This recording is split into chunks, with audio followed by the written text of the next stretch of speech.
নবী সাল্লাল্লাহু আলাইহি ওয়াসাল্লাম নসিহত করেছিলেন যে ইচ্ছা করে কখনো ফরজ নামাজ ছেড়ে দিবে না, ইচ্ছা করে কখনো ফরজ নামাজ ছেড়ে দিবে না।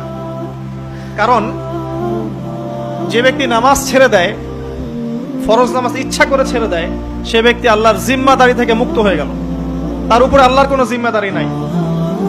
আমরা তো মনে করি নামাজ না পড়লেও মানুষ মুসলিম থাকে, ঠিক আছে, কিন্তু স্পষ্ট হাদিস, মান তারাকা সালাতা মুতাআম্মিদান ফাকাদ কাফারা, যে ব্যক্তি সালাত ইচ্ছা করে ছেড়ে দিল সে কুফরি করলো। অনেক আলেমই বলেছেন কাফের হয়ে গেল। আর যদি আমরা ধরে নেই যে কুফরি করলো, তারপরেও সবচেয়ে সহজ ফতোয়া ইমামে আজম আবু হানিফা রাহিমাহুল্লাহ 3 দিন জেলখানায় বন্দী করে রাখতে হবে। যে বেনামাজি তাকে জেলখানায় বন্দী করে রাখতে হবে, তওবা করার কথা বলতে হবে, যদি তওবা না করে তাহলে মৃত্যুদণ্ড। সালাতের ব্যাপারটা এত কঠিন। এখানে বলছেন নবী সাল্লাল্লাহু আলাইহি ওয়াসাল্লাম যে সালাত ছেড়ে দিও না কখনো ইচ্ছা করে,